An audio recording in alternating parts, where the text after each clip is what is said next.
Hi everyone, welcome back to another speed build. Today I'm building a tiny home in the style of a cottage. You'll see in the title, I'm calling it an eclectic tiny cottage.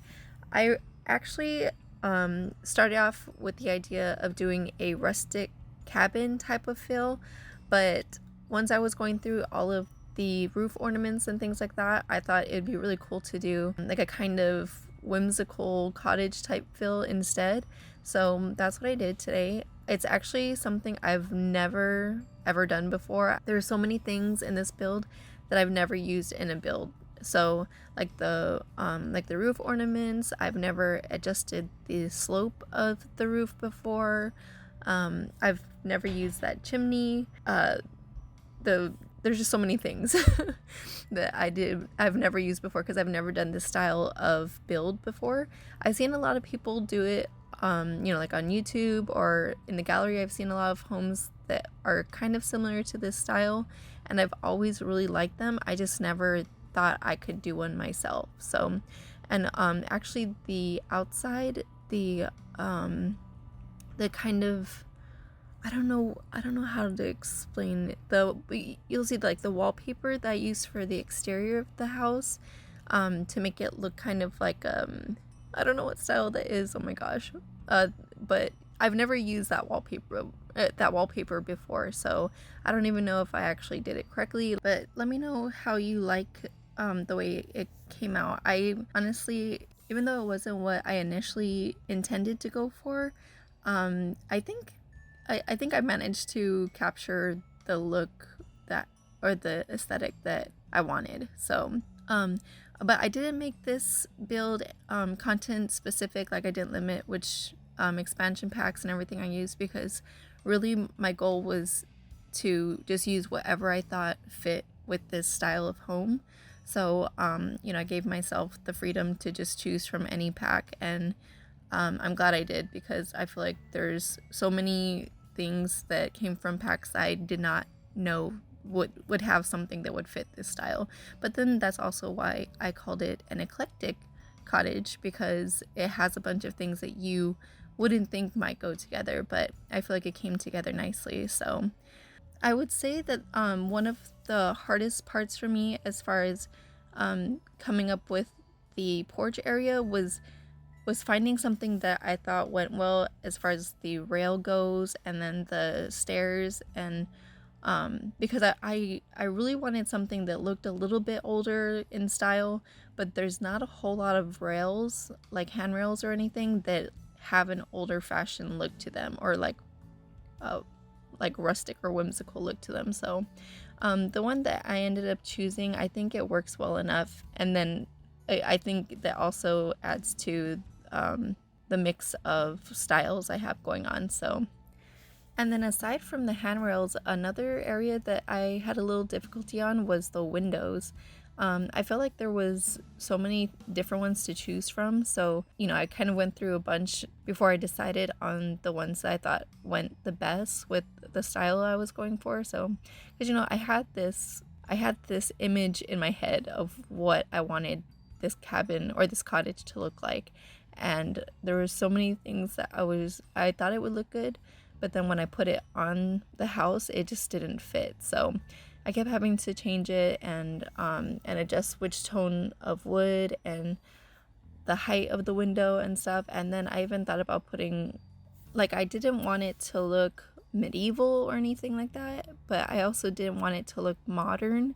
So finding the balance between those different styles was a little bit difficult. But once I actually have the outside done, I think working on the inside of the house was fairly easy. So, if you've seen any of my other videos, you know how I feel about landscaping, but this one I didn't try too hard. I actually just really want it to look like the person who stays in this house doesn't really keep up with the yard. They just, like, they have different flowers and bushes and stuff growing wherever, around the house, and they just kind of let it be. They don't actually care, which flowers or weeds and stuff are growing around. They just let it do their own thing. So I knew I wanted that kind of wild look for the yard for this house, but I just trying to figure out which bushes and flowers to use for the best look is the only thing that I was concerned about. So, and I actually end up creating this rock path to the front door, and I really like how it came out. I've kind of seen some other people do things similar to that, so I thought I would try my hand at it, and it took a little bit longer than I was hoping it would, but I think it was worth it. So, and I also love that I use the vines like going up the wall too. I love it so much, and I'm so glad that I went with this style of home because I feel like I wouldn't have been able to use it if I had gone for the rustic cabin. So since it's more of like a whimsical or eclectic cottage, I feel like the growing vines on the wall were perfect. It really added to the whole aesthetic that I was going for. And I struggled with choosing which trees I wanted around the yard. Like, I wanted it to be something that you might find in the woods or something like that. So I was really trying to think of what trees I've seen in movies and stuff that are around cottages, and I don't know.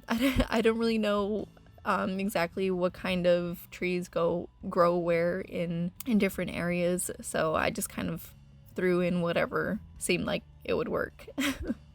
And aside from the rock path, I think one of my favorite features of the outside of this house was the kind of dirt path that I end up creating to go from the front to the back and on the side. I used the terrain paint tool to create the path, and I feel like it really came out well because it looks like it was something that happened over time, and I really enjoy using that patch where it looks like it's grass growing through the dirt.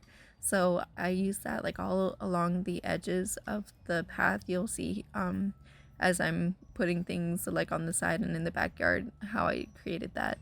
I wanted to put a fountain, but I didn't want it to necessarily be the focal point of the backyard. I just kind of put it there just to add to the whimsical appearance of it. But even though I didn't have any particular plan going into this build or anything specific I wanted to create in the yard, I really had a lot of fun building this house. I was surprised because, I mean, it took me a while, but even though it took me a while, I had fun while I was doing it. I wasn't stressing out, not like my last build. Like, it took me a really long time, but I was really stressed out for most of it. But this one, it took me a while to get everything the way I wanted it, but it was fun. It was kind of like I was learning as I went, but I feel like I was excited. Everything that I was figuring out as I was working on it, just it made me so happy. So because I feel like if I were to ever pick a house that I would want to live in out of the houses I've built so far, I think this is the one that I would choose. But I'm also into, the kind of like somewhat old-fashioned, rustic, eclectic look. I love that. So this is probably one of my favorite houses, or maybe my most favorite so far. And I think the inside, like I said, it came together pretty easily. It was just a matter of me trying not to make everything super matching like I've been, on this journey. I've been really trying not to make things overly match. So, and I wanted to use a bunch of different patterns, a bunch of different colors, and I wanted to use furniture that wasn't necessarily modern, but not super uncomfortable or anything like that. And I think the only area where I was a little uncertain was in the kitchen. I don't know if using the brick wallpaper in there fit it that well. I mean, I think it's okay because it's kind of, like with the stone and stuff outside. But I thought about changing it, but at the same time, I really love the tone of the brick, like how there's like some warm and cool tones in that brick. And I mean, it was mostly covered up with the cabinets and the curtains and stuff anyway, so I didn't give it too much thought after I put everything in the kitchen. But I love using those blue tone swatches of the refrigerator and the stove. I think it was perfect because it wasn't overly matching, but it didn't look crazy either. So and even though this back area where the back door is so small, I feel like it was such a perfect little addition to having some place, you know, like to put the trash can and the broom and stuff, it just worked out perfectly. Because honestly, when I started on the outside of the home, I didn't really have any idea as to what I was going to make the layout inside. I just wanted to focus on making the build 64 tiles. So, because it's the tier 2 tiny home. So this really is a tiny home, even though I think it actually looks pretty big inside, to be honest. So, I mean, the outside actually only came together based on keeping it at 64 tiles and then trying to make the roof look decent. Like, that's really the only thing that steered the direction I was going in making the build. I just wanted the roof to look good, and I wanted it to be 64 tiles. So I just knew that I would have to figure out what the layout would be once I was done with the outside. So, and that's usually how I create these houses. I focus on the outside first, make sure the outside looks good, and then I just deal with it when I actually go in to make the floor plan. But I think this one really worked out perfectly, how I had the space for the bathroom and then for the bedroom, and then that whole living area, the kitchen, dining room, and living room is just one nice big open floor plan. And then as I'm decorating the inside, you'll see I go back outside every now and then and put stuff.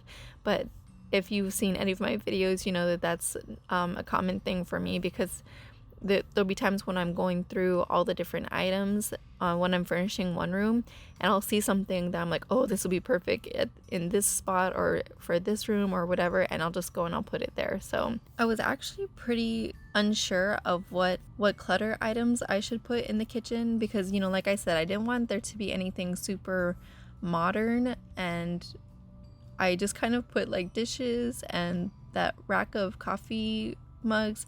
I've never used that before. I didn't even know what that was until one day when I was going through the clutter. I stopped on it and it said rack of coffee mugs. I was like, oh my gosh, I never knew that that's what that was, because just seeing the picture in the menu or whatever, it didn't look like that to me. So, and like I said, I'm so sorry if you can hear weird things in the background, or my dog barking, or my kids making noise or anything.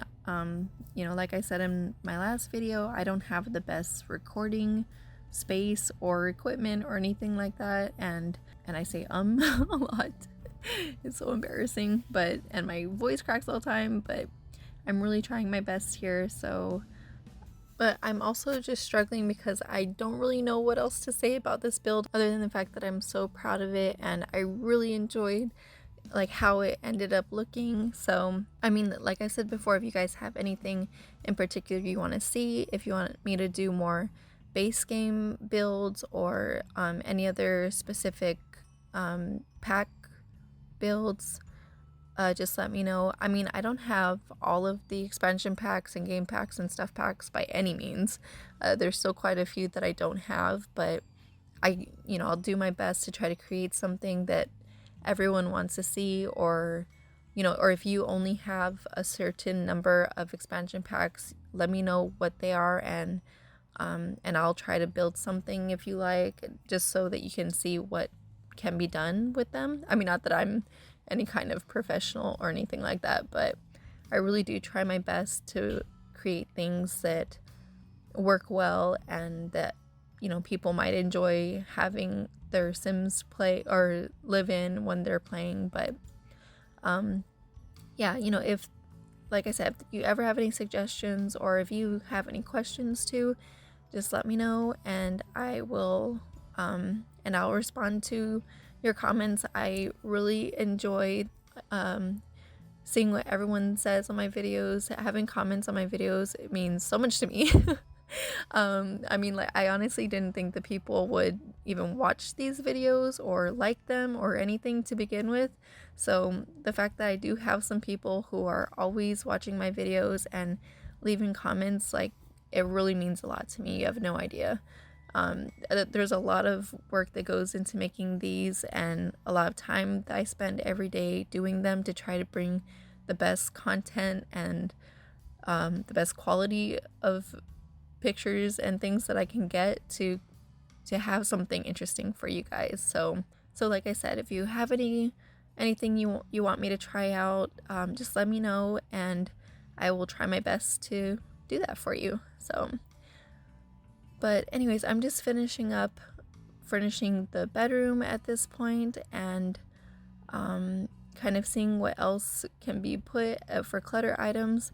I think the clutter for the bedroom actually came out really well. I love the stuff that I included, like with the basket of things, the candles on the side table and stuff. I did have a little difficult time trying to figure out which table to use for the desk, because I feel like all the tables look really stiff and more modern for the smaller size tables. But you know, I just ended up going with one that I think the colors work the best, so that's what I did. and then after I finish the inside, I go back out to the backyard to finish up with that area. I put the like washing board and tub, and then the clothesline or whatever, that's what it's called, right? A clothesline. I put those on the backyard because I didn't want to put a super modern washer and dryer and stuff anywhere in the house. I just felt like it fit more to have it to be like an old-fashioned type of way to wash your laundry. So yeah, that's what I did in the back, and I think it was the perfect addition to the backyard. And then I put the bench back there also, so I guess after the Sims is done washing their clothes, they can go and sit and relax. But of course, that's just me making a little backstory to go with the build. But that's actually one of the things I really enjoy about doing these builds. I love imagining what the Sim or whatever lives like when I'm building these homes. And then I think at the end, I just kind of put the lights outside and along the path in the front. And then of course, I just go back around, make sure everything's kind of complete before I finish the recording. And then I take screenshots, and that's it. So I will see you guys in the next one. Thank you for watching. Bye!